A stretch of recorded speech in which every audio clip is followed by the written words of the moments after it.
Yan mga kanayon, anong masarap na luto dito sa nakikita nyo na yan mga kanayon. Ayan. Sariwang sariwa yan mga kanayon.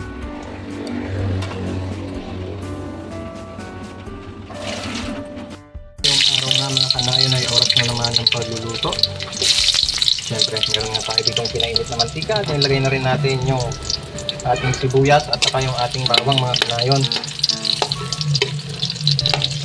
Bali, tutupsahin nga muna natin siya nang sa ganun naman ay mabango yung ating sibuyas at saka yung ating bawang mga kanayon.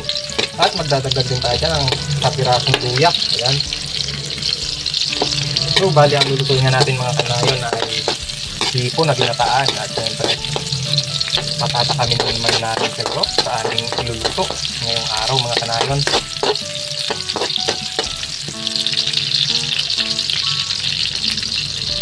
At pagkatapos na natin naisa yung ating mga pabango, ito at ilalagay natin yung dilaw na kalabasa natin mga kanayon.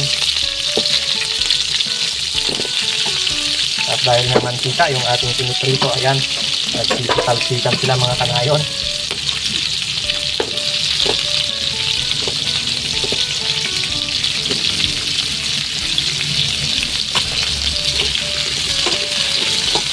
Bali, ituhin muna natin yan, ating kalabasa dyan mga kanayon.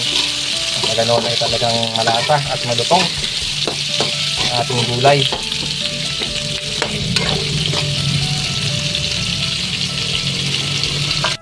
Siyempre mga kanayon, magdadagdag na rin tayo ng paminta. Maglalagay din tayo ng kaunting asin.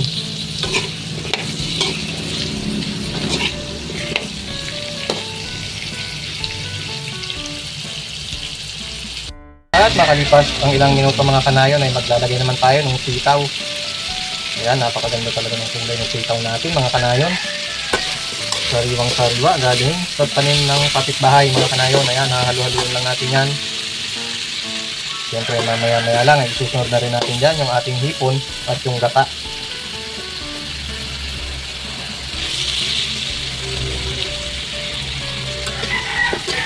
So bali maglalagay na rin nga tayo ng ating hipon dyan mga kanayon. At dito lang natin yan ilalagay sa gilid nang sa ganun na medyo siya maprito-prito natin yan mga kanayon. Ayan, talagang malalaki na yan, simisugpo na yan mga kanayon.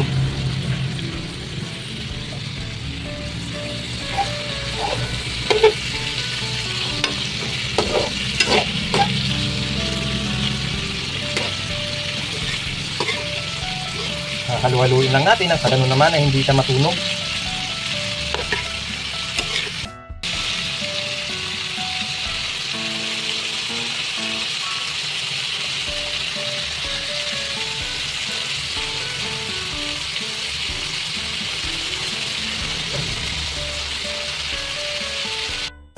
Palipas ang ilang minuto ulit mga kanayon ay saka tayo maglalagay ng ating kakang gata. Ayan. Siyempre mamaya-maya lang ay luto na yan at siyempre kakain na naman ang inyong kanayon. Ayan, talagang dumidilaw-dilaw yung sabaw niya mga kanayon. At magdadagdag pa tayo ng kaunting paminta. Siyempre maraming salamat sa inyong panonood mga kanayon dito sa ating munting pagluluto. Sana'y huwag kayong magsawa sa panonood. Maraming salamat po sa inyong lahat.